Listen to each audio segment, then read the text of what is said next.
جسایہ 5واں باب جو 30 آیات پر مشتمل ہے۔ پاکستان کا گیت۔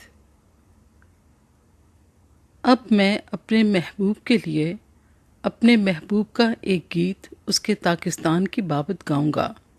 میرے محبوب کا پاکستان ایک زرخیز پہاڑ پر تھا اور اس نے اسے کھودا اور اس سے پتھر نکال پھینکے اور اچھی سے اچھی تاکیں اس میں لگائیں اور اس میں برج بنایا اور ایک کوہلو بھی اس میں تراشا اور انتظار کیا کہ اس میں اچھے انگور لگیں، لیکن اس میں جنگلی انگور لگے۔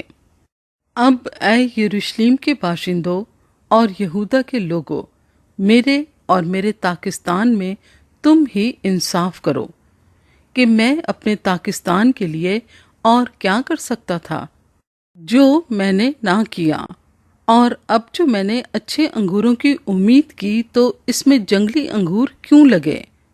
میں تم کو بتاتا ہوں کہ اب میں اپنے پاکستان سے کیا کروں گا۔ میں اس کی باڑ گرا دوں گا اور وہ چراگاہ ہوگا، اس کا احاطہ توڑ ڈالوں گا اور وہ پامال کیا جائے گا، اور میں اسے بالکل ویران کر دوں گا، وہ نہ چھانٹا جائے گا نہ نرایا جائے گا۔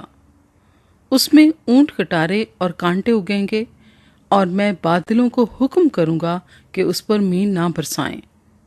سو رب الافواج کا پاکستان بنی اسرائیل کا گھرانہ ہے، بنی یہودا اس کا خوش نما پودا ہے۔ اس نے انصاف کا انتظار کیا پر خون ریزی دیکھی، وہ داد کا منتظر رہا پر فریاد سنی۔ لوگوں کی بدعمالیاں۔ ان پر افسوس جو گھر سے گھر اور کھیت سے کھیت ملا دیتے ہیں، یہاں تک کہ کچھ جگہ باقی نہ بچے اور ملک میں وہی اکیلے بسیں۔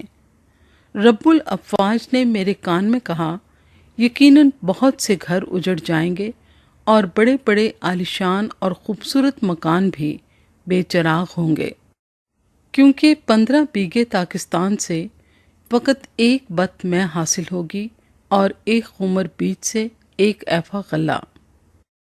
ان پر افسوس جو صبح سویرے اٹھتے ہیں تاکہ نشہ بازی کے درپے ہوں، اور جو رات کو جاگتے ہیں جب تک شراب ان کو بھڑکا نہ دے، اور ان کے جشن کی محفلوں میں بربط اور ستار اور دف اور بین اور شراب ہیں، لیکن وہ خداوند کے کام کو نہیں سوچتے اور اس کے ہاتھوں کی کاریگری پر غور نہیں کرتے۔ اس لیے میرے لوگ جہالت کے سبب سے اسیری میں جاتے ہیں۔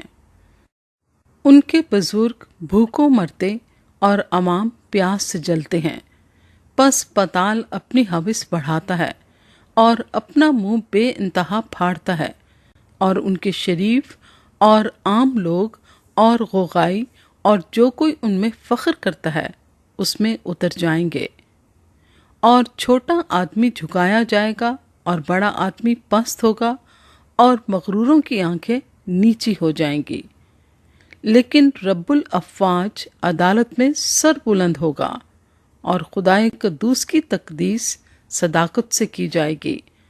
تب برے گویا اپنی چراگاہوں میں چریں گے، اور دولت مندوں کے ویران کھیت پردیسیوں کے گلے کھائیں گے۔